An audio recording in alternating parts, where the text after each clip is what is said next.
Hey everyone, Mrhappy here, and welcome to Mondays with Mrhappy, aka Mrhappy Mondays, weekly Q&A show where you ask me questions and I answer them. Whereas I recorded last week's episode pretty early, this week's episode is being recorded on Sunday at 6:30 in the morning. So I have a busy day ahead of me, so I want to get this done as soon as possible. Realistically, I should have done this on Saturday instead of doing this at 6 in the morning here on Sunday. But yeah, it was a good vacation. I had a nice, relaxing time. Got to spend some great quality time with Sophie and a couple of other friends. And then came back strong with a bunch of 14 mobile stuff. I'm going to have more 14 mobile stuff this week. And I'm also looking at some other videos that I've had on the back burner to see if I can make some progress on getting those released as well.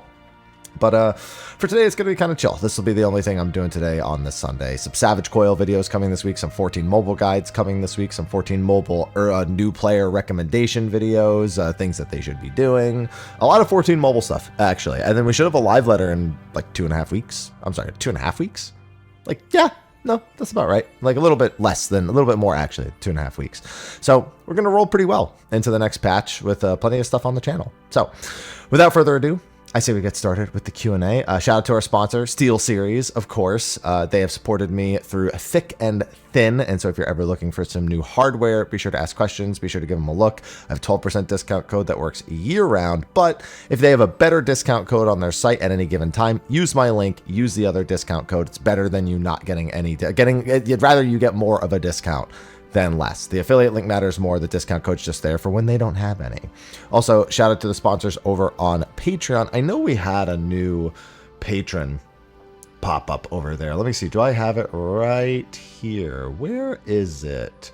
I know that I saw one pop up. Where did it go?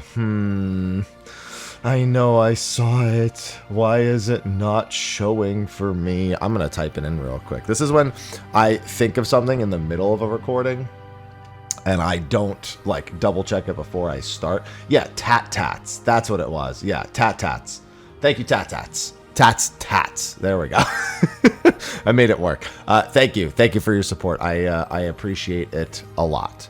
So with that, let's get on to the Q&A. Hashtag Mondays with Mrhappy. Hey, Haps. Hi. Hope all is well. It is. Thanks for saying. Same with you. I have 2 questions for you today. Okay. First, with Sage and Scholar being great barrier mages, do you think it's worth giving White Mage Stone Skin back to get its barriers on par with other healers? I don't think you need to look at Sage and Scholar. I think you need to look at Astrologian, which would be White Mage's actual competition. And but Astro really just does too much. Like, White Mage is simple, it's approachable, that's great. But the amount of utility that comes with Astro is just so astronomically higher, pun intended. I, at the very least, don't like that their only AoE shield on White Mage is from after they use their wings. It's kind of a redundant thing to have a 30-second timer after that. I would prefer after they use wings, maybe they get a permanent 2-stack buff and then they can use the shield 2 times in the next 2 minutes. Like, that's not amazing, but for a non-barrier healer, I think that's an acceptable amount. Something of the vein. So the answer to the question is yes, but not because of Sage and Scholar, but because of Astrologian. And the second question, taking both 11 and 14 into account and what Square Enix has learned about what people engage with and don't, if a new Final Fantasy MMO comes out, what piece from each would you want to appear? I think you take much from 11.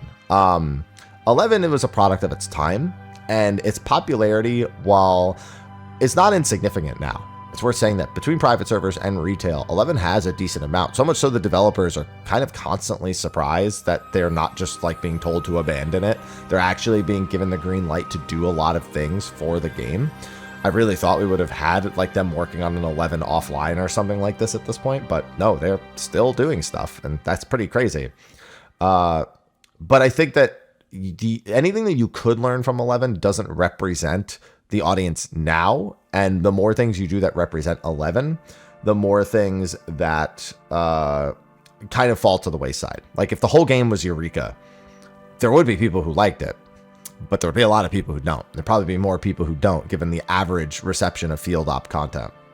So I don't think 11's the important one. 14 is the representation of modern Final Fantasy, and I think that most of the things they get are pretty good. I think there's obviously engine limitations and things that people have been asking for a long time. We've slowly been getting some of them. But I think that would be the lesson to learn. If you could take all of the issues around developing for 14 and actually do a lot of the stuff that people wanted, I think that would be the ideal circumstance. I think we'd have more content. I think we'd have better quality of life, people engaging with certain systems more and more, and we wouldn't have to worry about as much. Still have to worry about reward structure and things of the like, but one may enable the other and may actually get better on that front too.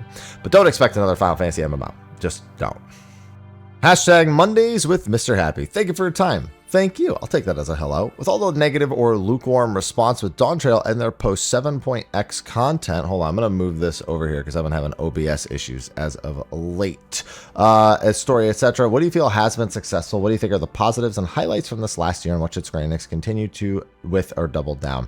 I think Dawntrail's actually had more W's than people give it credit for. The problem is that there's always a but at the end. Oh, I really like this, but oh, I really like that, but I mentioned it last week. I think the bigger problem hasn't been the content itself as much as it's been the targeted audience. Because if you make content that's more widely used and utilized, or you update systems that engage more players, as opposed to doing 24-man extreme/savage fight, an ultimate, another deep dungeon, which is mostly for the climb, if not for the leveling content. They're very narrow focused content pieces. Then even if you have issues, you have a wider number of people who are likely to stick with it because you had a wider number of people it reached initially. So I think that in terms of the content quality, like the encounter design, music design, like all of that, what we've gotten has generally been okay, other than Dawntrail 7.0 story, which I don't hate, but it's not something I really care for. And 7.1 and 7.2 has already been improving that. I really think it's the combination of the patch cadence and the target audience for what they've been making, and I think they really need to buckle down and look at what is important to more people. Not just more Savage, not just more Ultimate, and that's why I kind of don't care about there not being an Ultimate in 7.3, because I don't think it's the core of the issue. So yeah, that's where I'm at. I think they need to look at, okay, people are enjoying these encounters, but what can we do that is more for everyone than it is just for these raiders? Hashtag Mondays with Mr. Happy. Hello, Happy. Hi. I recently got into Deep Dungeon, managed to solo EO and up to floor 95 of Heaven on High so far. Grats. I love the content, but it's graceful automating of the bosses. With the exception of the last 3 from EO, all of them are painfully slow, boring, and forgettable. Okay, I'll say Heaven on High, pretty accurate. While there are definitely some concerns, like there are times where the higher bosses in EO can be scary. It's really scarier for the clock.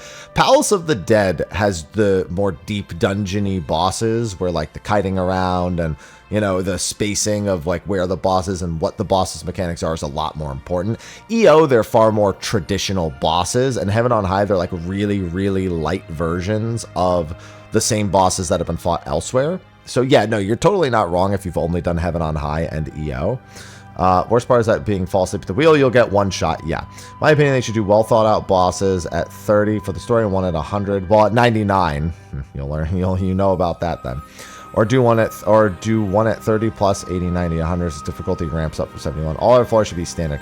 I don't think it's a good idea to not, because bosses are there to put pressure on your time, and I think that they need to be representative of the average difficulty of the set of floors. I don't like the idea of just cutting out a boss to add another floor. I don't think that adds any level of engagement. I think that just gives the player too much. There's a lot of agency in having an extra floor worth of chests if you take away a boss floor, because that's effectively what you're getting. And I don't think that's a good idea. I definitely don't share that sentiment. I think that it's important to have bosses. I think that it's important to have an attention check, because that's what it is. It's one giant consistency check. It's one giant, how do I use my resources? Did I take too much time here? Do I need to use something to get by with more time? And it's important to make sure that the decision making behind that is constant. So making it so there's only bosses on those higher floors further emphasizes to the player they're kind of wasting their time with anything that's below those floors. So like 31 to I guess 69, 30, I guess not 69, 31 to like 59 or 60 just becomes like, well, then why is this even here? Why not just make it 60 floors? And then we have to have that whole discussion. So no, I definitely don't agree that they shouldn't have bosses. Heaven on High, yeah, those are just older bosses. I'm hoping the new Deep Dungeon has some pretty interesting ones. Hashtag Mondays with Mr. Happy. No hello. Damn.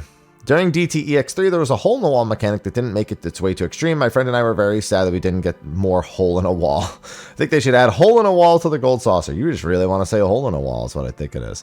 So the hole-in-the-wall mechanic is represented in a very different way in extreme, where it's actually the rotation of the arena mechanic is effectively what is being done there. I know that more specifically, it would normally be the earth phase where that's an important one, where you have going through the hole.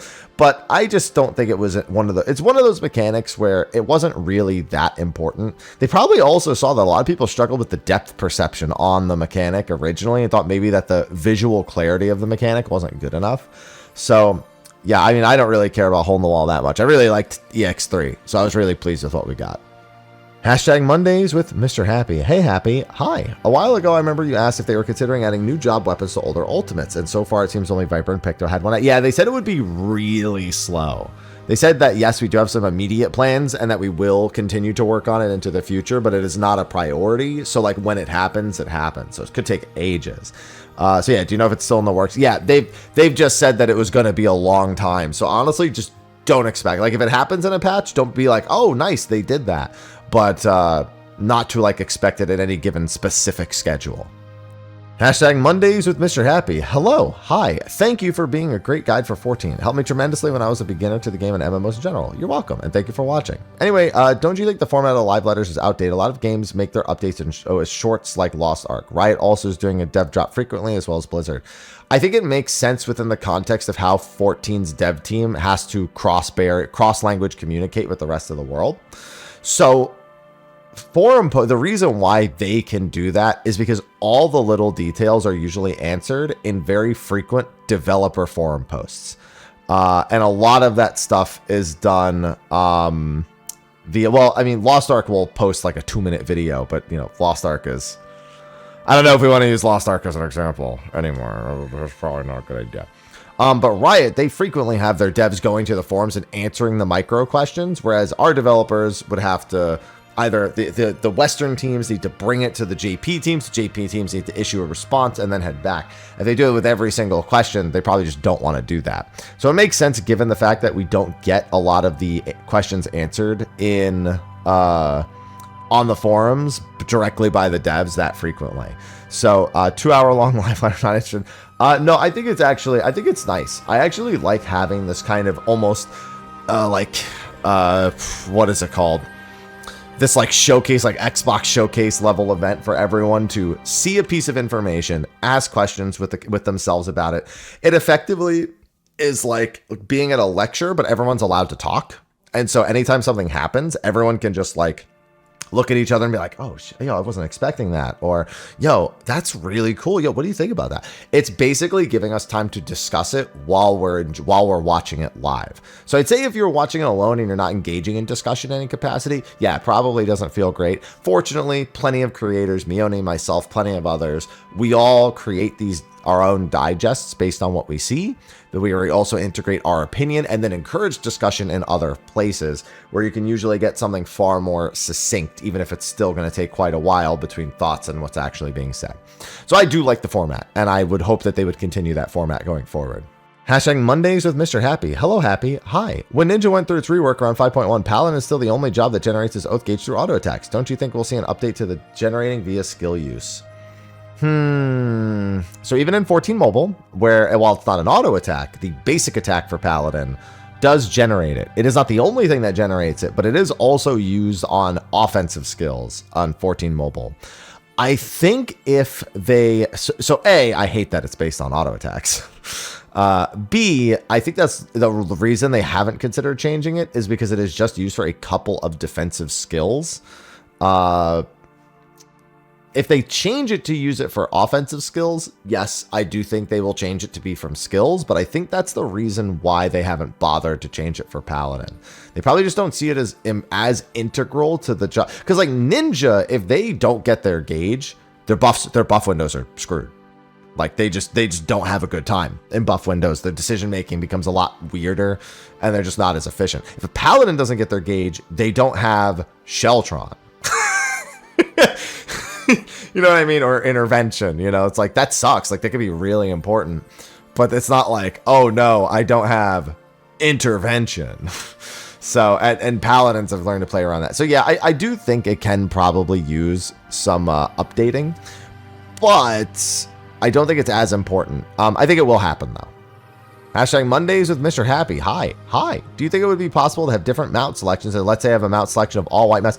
I've been trying to do this. I've been advocating for this for years. I want playlists is what I've been calling them, where I've like, oh, my raid mount playlist, or my extreme trial playlist, or my gold saucer playlist, where I can just stick the different ones in there and then have a different button for each. Yeah, no, I've wanted this for ages. Do I think it's feasible? Yes. Do I think enough people want it? No. Do I want it? Yes. Do you want it? Yes. So let's make it happen. Hashtag Mondays with Mrhappy. Hello, Haps. Hi. I have a weird storytime question. Interesting. Love some guidance. Okay, I've been playing the game since I was young, way too young to be bothered reading terms of service or understanding RMT. In case in which first started, I bought Gil and obviously got in trouble, never did again. Since that was my first time playing an MMO, is not common knowledge. Fast forward to this month, account got compromised, probably shilling out those RMT messages and Limsa. Now my account has been terminated. Screening support is a bummer, and honestly, I have no idea if I'll get my account back, which sucks considering I enjoy this game. The question is, Screenings cannot remedy this issue. How do you even go about restarting? All that long for hardcore content just seems so exhausting to have to redo, especially those ults and Eureka. It's not. I've done things on ults before, and honestly, it's far less exhausting than it seems. And it's unfortunate to lose a character, but if you actually want, like, I'm actually surprised you even consider this. I thought you would just been like, well, fuck this game. Like, I think that's what most people would have said. But that being said, I mean, there's nothing to it but to do it. I mean, if you've already done it before, you don't have to sit there and watch all the cutscenes. You know, you don't have to have this pride of doing it guideless. You just like pull up resources and just blast. And you don't really have much an option to do anything other than that. Hashtag Hiccup Days with Mrhappy. I did go to see How to Train Your Dragon recently. It was nice. Have you done... No hellos, damn. Have you done anything with Smurf Mage? If so, what did you think? I did the first 2 raid series with it. I did Coil and Alexander to get the Marlborough mount. Other than that, every time it gets updated, I just do the Mass Carnival. I unlock all the spells, then I move on. Yeah, Blue Mage is cool. The things I wanted to do the most with it, though, it can't do. Like, I want a Blue Mage Palace of the Dead. I want to do Blue Mage Ultimate. I want to do, like, those things are not there. But I will say this, and this is a lesson for Beastmaster. Blue Mage really shouldn't just be another job to do raids on, because that's effectively what it ended up boiling down to. And I don't agree with that. I feel like it should be something that is for the average player to engage with whatever unique system it has. I think the first update for Blue Mage with all the Mass Carnival stages, the weekly challenges, all that, I thought that was pristine, and I thought they were going to update and support that more than I thought the raid thing was just going to be like something that you could in theory do. I didn't think it was going to be the main content form. Oh, goodbye, because you've had enough hellos. I just saw that now. So yeah, I think they really need to support that. And that kind of goes back to what I was saying earlier, where it's like, that's a piece of content that, you know, Sausage, what are you doing back there? That's like something I really thought was going to get updated more for the casual player base and not just be another raid job. And so I feel like you really need to learn for that for Beastmaster. It really needs to be something that more people feel like they are convinced they should regularly engage with. Hashtag lunes con el señor feliz. I mean, it's Mondays with Mrhappy. Hello there, Señor Happy. You doing all right? I'm doing all right. You doing all right? I'm doing all right. I recall you played some 11 some time ago. Yeah, I was releasing videos. It's the only reason I haven't released new 11 videos is because I genuinely haven't installed Windor on my new PC. Like, no 11, no Windor, none of it's installed on this PC. It's the only reason why I haven't uploaded those in a few weeks. Recall you played some 11. It's a good portion of the game soloable. Yeah, pretty much everything up until the end of Rhapsodies of Vana'diel is soloable. You throw a quick shout into a town, especially on any of the populated servers. You get that done quick too. And Voracious is mostly unsoloable. I'm sorry, is mostly soloable, but it requires a higher degree of gear. So you actually need to somewhat play the game to get through Voracious consistently. And then towards the end of Voracious, you can solo some parts, but it sucks. It really, the story doesn't suck, but the getting through sucks just because of the way that it's structured. So yeah, it's brutal. But for the most part, yeah, you can solo through pretty much everything and have a really good experience if you're just looking to experience the story. Oh, and that was actually the last question for this week's Q&A. Well, with all the 14 mobile stuff I've uploaded this week, maybe we'll have some 14 mobile questions popping up for this week's Q&A. Good, because my camera's been on the fritz so much. I did something to fix it. It seems like it's working better now. There are other things I can do to fix it, but man, it has been brutal. Also, here at the end, I want to reiterate something. My audio balancing has been a little bit off, probably because I don't have the same audio balancing I had when I left, since new PC, new setup. I did make some adjustments to the microphone. I think it's still technically clocking in a little bit low. I'm actually going to be turning it up and dialing up certain features of it, because like it peaks, but like technically I have my mic on a pretty low volume setting. And so it's kind of in this weird spot where I'm trying to remember exactly what my settings were, and I don't remember what they were, because I was actually hitting the red and peaking a ton on my old setup, but now I don't. And I was like, oh, that's a way more stable thing. I think I got it. But then everyone's like, oh, it's not right. I'm like, I think I also had noise cancellation on, which was causing the really weird like voice cutout thing, which I thought I had turned off. Apparently I hadn't. So there's that as well. Hopefully over the next week, I'll have a lot of the audio issues sorted and we will be back to normal. But with that, thanks everyone for watching. Thanks again to Tats for supporting over on Patreon. Thanks to SteelSeries for sponsoring. Be sure to use that link. That's where this microphone is from, by the way. And yeah. Appreciate everyone for tuning in. Be sure to ask your questions in the comment section of the video for next week, and ask aplenty. So with that, I will see all of you in the next one. Until then, take care.